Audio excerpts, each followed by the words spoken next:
Hello বন্ধুরা, তোমরা কেমন আছো? আশা করি সবাই ভালো আছো। আমরা এখন যাচ্ছি মন্দিরে, আর আমার সঙ্গে যাচ্ছে দেবজিৎ, দিয়া।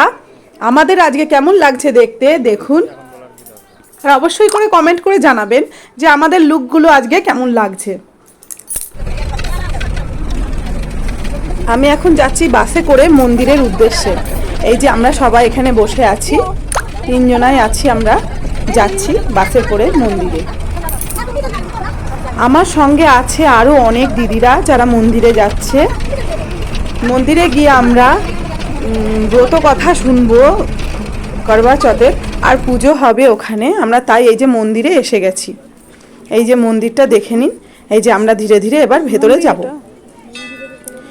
দেখুন পুজো হবে কিভাবে আমরা ভেতরে আসছি। এবার আমরা মন্দিরের ভেতরে প্রবেশ করছি। আমরা এখানে জুতোটা খুলে নেবো, যে সবাই মিলে ভেতরে যাব। এই যে মন্দির, আমরা এবার ভেতরে আস্তে আস্তে পৌঁছে গেছি। আমরা বসে আছি ভেতরে। এই যে আমরা সবাই বসে আছি, কথা বলছি। আর এই সামনে ঠাকুর আছে, আমি ঠাকুর দেখাবো এক্ষুনি।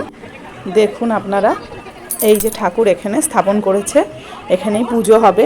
সবাই মিলে বসে আছি, অপেক্ষা করছি যে ঠাকুর মশাই এসে এটাকে শুরু করবে।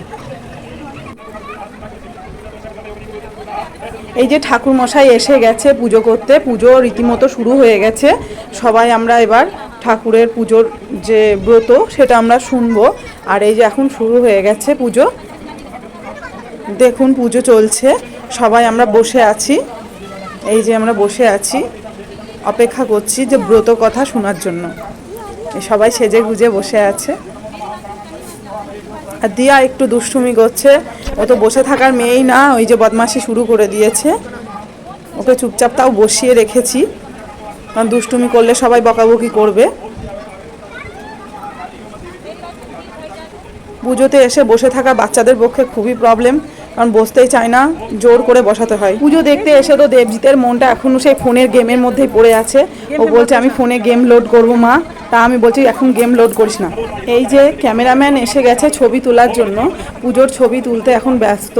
পুজোটা স্টার্ট হয়ে গেছে। আমি সব দিদিদের সঙ্গে একটু গল্প করছিলাম, আর এই যে দেবজিতের সঙ্গে একটু কথা বলছিলাম। তারপরেই সবাই শুরু হয়ে গেল। পুজোর ডালা নিয়ে সবাই একে একে পুজো দিতে চলে যাচ্ছে। ঠাকুরের কাছে এগুলোকে দেবে, পুজো হবে, তাই সবাই একে একে এগিয়ে যাচ্ছে। দেখুন এই পুজোর ডালাগুলোকে নিয়ে চলে যাচ্ছে ঠাকুর মশাইয়ের কাছে। ঠাকুরের কাছে এগুলোকে রাখবে, দিয়ে ওখানে পুজো হবে। দেখুন কিভাবে পুজোটা হচ্ছে। ঠাকুরমশাই এবার বলল সবাইকে যে 4টে করে গমের দানা হাতে নিয়ে হাত জড়ো করে বসতে। ঠাকুর মশাই খুব সুন্দরভাবে করবা চৌথের ব্রত কথা সবাইকে শোনাবে। আপনারাও শুনুন কি বলছে ঠাকুর মশাই। খুব ভালো লাগবে, করবা চৌথের যে ব্রত সেটা শুনতে খুবই ভালো লাগে। শুনুন আপনারা। পুজো দিচ্ছি। उन्होंने कहा कि बहन देख चांद तो उगाया है, तो अर्घ दे दे और हमारे साथ खाना खा ले। तब उन्होंने अपनी भाभी को कहा कि आए भाभीओ चांद उग गया है, चलो जाकर के हम उनको अर्घ दे देते हैं। तब उन्होंने कहा क्यों भाभिया तो सारी पता था कि वो तो अपने बहन के प्यार में उन्होंने नकली चांद बना करके दिखाया।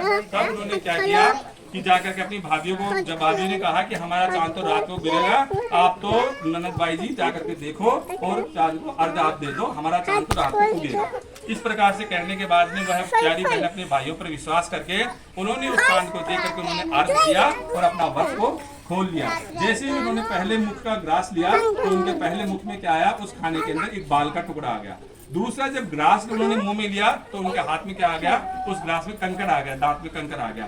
और जब तीसरा ग्रास लेने लगी तो वहां से संदेश आया, कहां से, अपने ससुराल से, कि उनका पति बीमार है, आप आइए और देखिए और उनसे मिलने के लिए ये संदेशा उनके पास आ गया।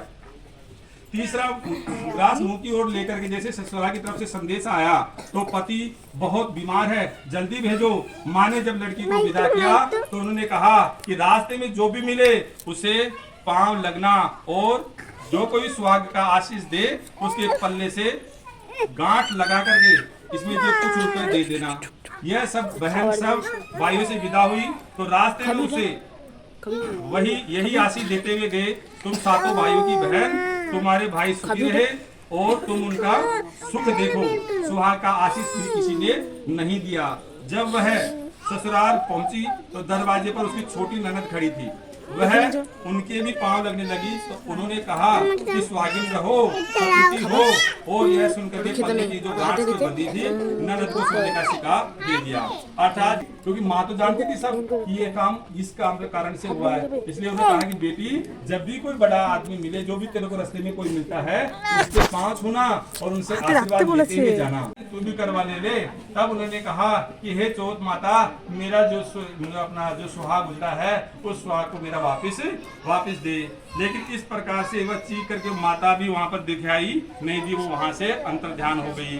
लेकिन जब उसे चौथ माता दिखाई नहीं दी तो वह बोली, हे माता, आपने मुझे जो उजाड़ा है तो आप ही मेरा उद्धार करे, मेरा सुहाग देना ही पड़ेगा।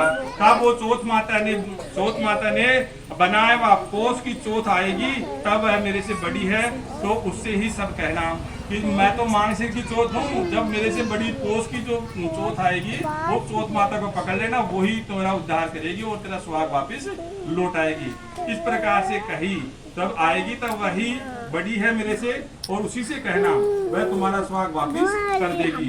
पोष की चौथ भी आकर के चली गई। इस प्रकार से सारी चौथें आती गई। पोष की आकर के चली गई, माह की भी आकर के चली गई, फागुन की भी आकर के चली गई, चैत की भी आ गई, जेठ, आषाढ़, सावन और भादवे की सभी चौथी आई। और सभी ये कह करके गई, आगे आने वाले जो चौथ माता है वो तेरा उद्धार करेगी। आसोज की चौथ आई तो उसने बताया कि तुम पर कार्तिक की चौथ नाराज है, उसी से तुम्हारा सुहाग लिया है और वही वापिस करेगी, वही आएगी। तो उसका पांव पकड़ करके विनती करना, यह बताकर वह अंतर्ध्यान हो गई वहां से। जब कार्तिक की चौथ आई तो वह गुस्से से बोली, क्योंकि वो तो गुस्सा थी, उसी के समय उनका अनादर किया था। तब वो जोर से बोली और गुस्से की बोली, भाइयों की प्यारी करवा ले, दिन में चांद उगाने वाली करवा ले। क्योंकि उनको पता था कि दिन के अंदर ही चांद उगा दिया उन्होंने, कि दिन में चांद उगाने वाली करवा ले, व्रत का खंडन करने वाली करवा ले, और भूखी करवा ले, तो भूखी मरने वाली तू करवा ले। तो यह सुनकर वह चौथ माता को देख करके उनके पांव पकड़ करके गिड़गिड़ाने लगी और चौथ माता से कहने लगी, क्या कहा, हे चौथ माता, मेरा सुहाग तुम्हारे हाथ में है, आप ही हैं। এবার আমরা এখানে সবাই মিলে উঠে দাঁড়িয়ে গণেশ ভগবানের পুজো করছি, কারণ প্রত্যেকটা পুজোর প্রথমেই গণেশ ভগবানের পুজো দিয়েই আমাদের পুজোগুলো শুরু হয়। গণেশ ভগবান হচ্ছে বিঘ্ন নাশ করে, সংসারে শান্তি ফিরিয়ে আনে, তাই আমরা গণেশ ভগবানেরই পুজো করছি।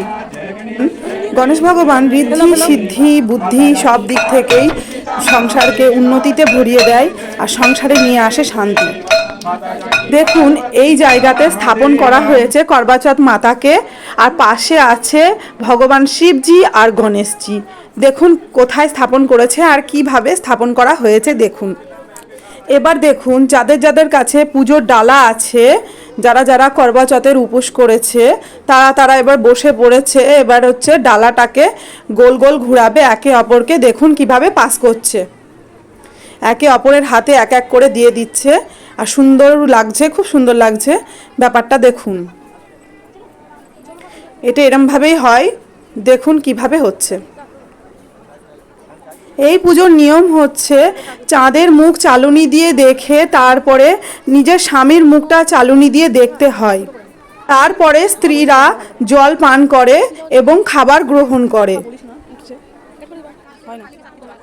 আর চাঁদ না ওঠা পর্যন্ত কেউ উপবাস ভাঙতে পারবে না, সবাই উপোস করে থাকে। এটাই এই করবাচৌথের নিয়ম, যে চাঁদের মুখ দেখে নিজের স্বামীর মুখ দেখলে স্বামীর অনেক মঙ্গল হয়, অনেক দীর্ঘায়ু হয়, তাই স্ত্রীরা এই উপবাসটা রাখে। আর যারা উপোস করার পর চাঁদ ওঠার আগে কিছু খেয়ে ফেলে, তাদের সংসারে নেমে আসে অঘটন আর স্বামীর জীবনে নেমে আসে অশান্তি। কি ব্রততে বলল যে স্বামীর জীবনে প্রাণ সংশয়ও হয়ে যেতে পারে। আমরা ব্রত শুনে এইটাই বুঝলাম যে স্বামীর জীবনে সংশয় নেমে আসে, স্বামীর জীবন নিয়ে টানাটানি চলতে পারে। তার জন্য এই করবাচৌথের ব্রত সবাইকেই করা উচিত যাদের আছে। দেখুন সবাই কত নিষ্ঠা সহকারে এই ব্রতটা পালন করছে আর নিজের স্বামীর মঙ্গল কামনার জন্য। হালদার ফ্যামিলির তরফ থেকে সবাইকে জানাই হ্যাপি করবাচৌথ। আজকের ভিডিওটা এইটুকুই। সবাই ভালো থাকবেন, সুস্থ থাকবেন।